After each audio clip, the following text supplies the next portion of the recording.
everyone, welcome to the DINI International Chess Championship 2024. I am Woman International Master Diajeng Theresa Singgih, and I will be commentating the event as well as doing the recaps of the games and creating contents related to chess. And I will also do updates from the tournament venue itself, interviewing all the grandmasters, all the players, and as now we will also start to do the recap for round one of the DINI International Chess Championship 2024. But before we begin, I would like to explain a little bit of the championship. This is the first time ever of DINI International Chess Championship 2024 to be held, and sponsored by DINI Communication Inc. This is quite a very prestigious event and the biggest chess player that is ever held in this year in Sri Lanka. And there are more than 150 um, players from more than 11 countries participating, and also many grandmasters, international masters, FIDE masters, um, competing to fight the prize money in the amount of 20,000 USD. So, and also it is held in the very beautiful hotel, Mount Lavinia Hotel, Colombo, Sri Lanka. And so yeah, it is held from 27th July 2024 until the 4th August 2024. So yes, this is really great, and everything is handled very nicely here. So I would really love to come back in the future. But okay, now we will begin the the interview.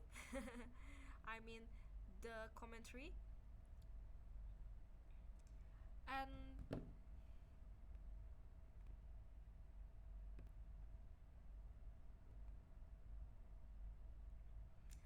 okay, here we have on round one. Let's take a look at the board one, which we have here Grandmaster Ghosh Ditayan, rated 2568 from India, playing against FIDE Master Alahakun Isuru from Sri Lanka, rated 1951. And yes, so here, right here was played d5, g3, knight f6, d4, bishop f5, and we can see there is a little bit of transpose here. And right at this moment, I can sense quite a strategical plan from white, and as the pawn is on h5 and it's not the best suited place for pawn maybe in the future, but this is quite solid. But I'm just saying that there might be weakness in the future. And but yeah, knight c3, knight e4, um, black opens the position, and I think the war starts right now. And and also bishop takes e7, bishop takes e7, queen takes e7, queen takes e7. I can say this is not a very wise decision, because by taking the bishop with the queen here, it will lead to the pawn on d5 hanging, even though it's not really hanging right now, but I'm pretty sure in near future it would be a problem. And and on the next move, this is exactly what Grandmaster Ghosh Diptayan is doing. Knight h4 was played, and this is actually quite a positional playing, because and also quite basic. There is a good bishop there, and knight played to h4, easily threatening the bishop to be exchanged with the knight, which is the knight is not a very good knight there. So white doesn't really have reason to keep the knight. And now I could say that black is aware of this thing. So knight takes on c3, and of course b takes on c3. And again, black is aware of white's idea, so he doesn't just let the bishop there and be exchanged and let white just have one good bishop on g2 with a very dangerous diagonal straight right there. So bishop on e4, exchanging the bishop on g2, and here we have we have quite a few options here. Even though white has a very good bishop right there and with a very good prospects of attack, but we don't really have many options here. Even though it looks like so, bishop um, can play to h3, or we can also block f3, or knight goes back to f3 to prevent the exchange. But it white will be losing a tempo, and it doesn't look really good. So bishop takes e4, d takes e4, and this is exactly what I have mentioned earlier, that this diagonal might be a problem in in any time soon. But exactly 7 moves ago, we couldn't really see the problem because we couldn't really calculate everything. It is impossible, but this is quite maybe the difference between higher rated players. Like they don't really calculate everything, but they could see. I can really see that White really has like a very good understanding here. Every move comes natural for him, um, including this what is going on in this diagonal. Like we couldn't really see what will be happening, but exactly in a few moves later, what I've been worrying is happening right now. Even though the bishop is taken and exchange on e4, but now we have black has a very weak pawn on e4, which I am not sure can be defended. And also b7 is hanging, so queen b1 was played.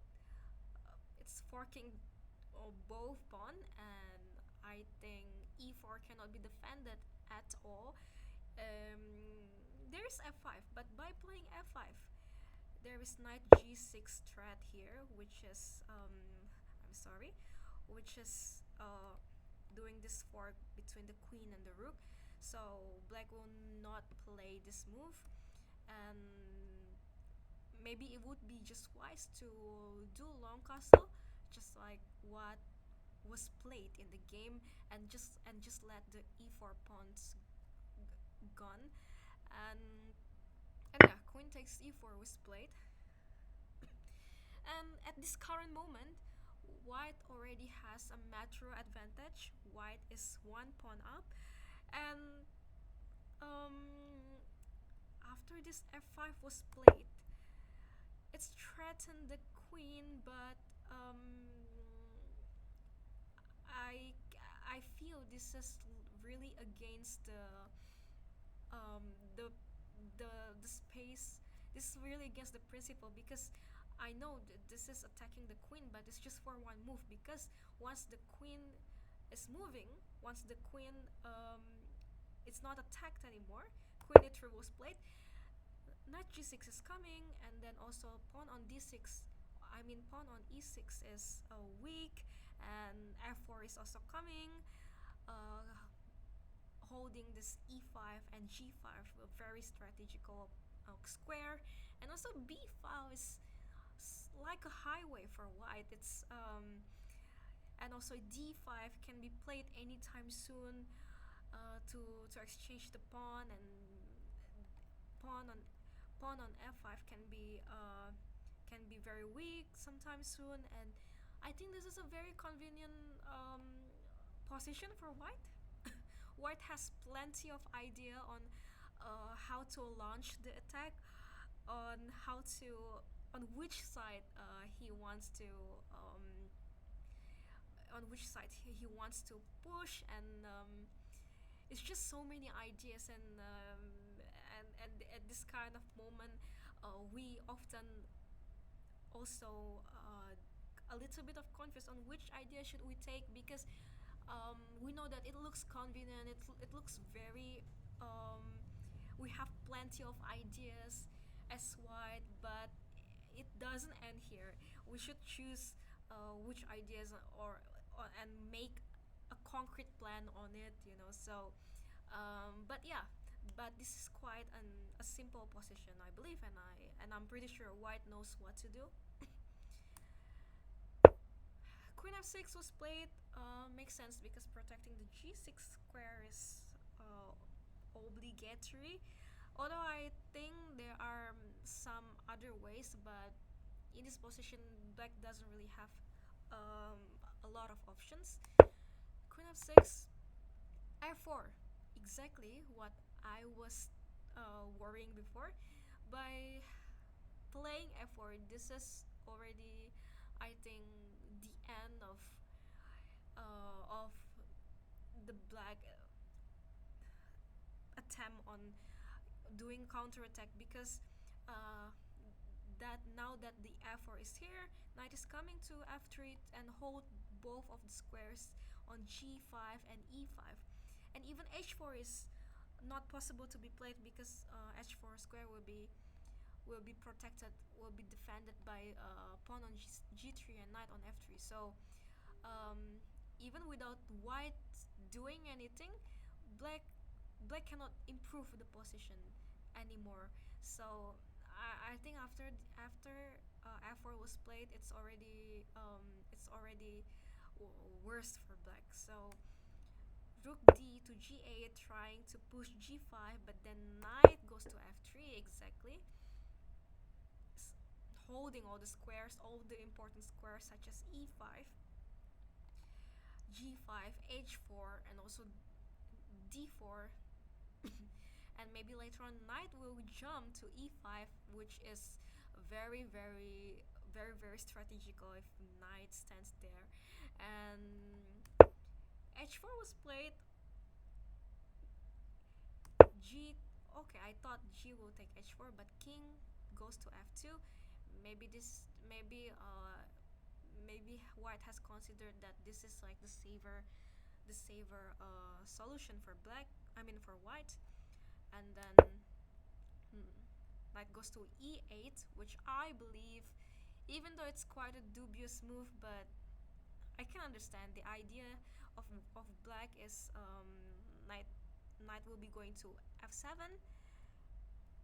Wait, I'm sorry. Black is planning a maneuver to f7 and h6 and g4, um, and to create something in the king side.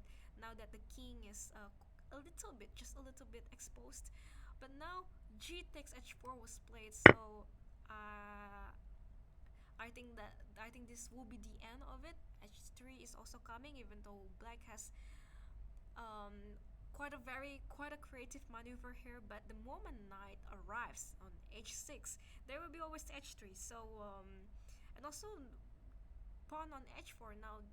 It's very solid. It's defended by knight, and rook cannot take the h4 because then black will be exchanged down, and it's very hard to be exchanged down in this position. And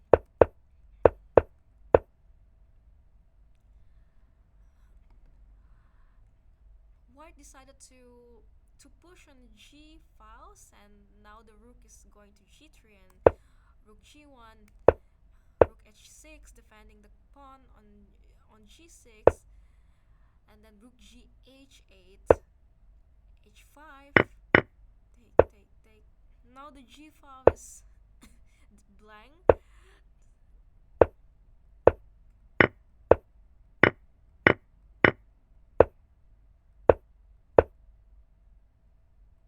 Okay, now in the current position, white is 4 pawns up, which is already very hard for black.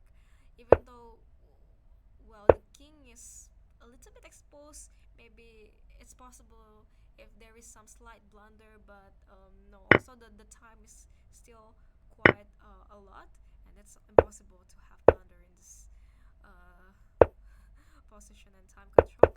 So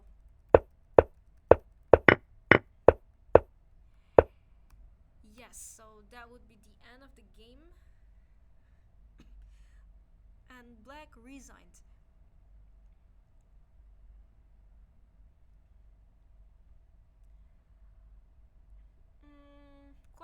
Quite an interesting game by Goshdip Tayan and Alahakun Isuru, and it was the round one. So yes, um,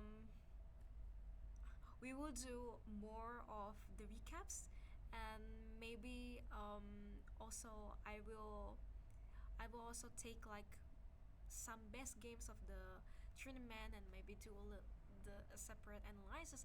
But everyone, this game was quite interesting, and it shows also class from the Grandmaster Goshdip Tayan since the beginning. He really knows what to do, and he can identify all the positional mistake, and also um, quite a good attempt for Black, quite a fighting spirit that we saw, and yes, it's really great to be able to do the recap on this game, and yeah, I'm very honored and to do commentary here. And yes, see you on round two, and please watch all the streams, all the recaps, all the commentary, and also follow us on social media, Instagram, Facebooks. We will always post the updates and all the contents. So okay, see you later. Bye bye. Thanks for watching.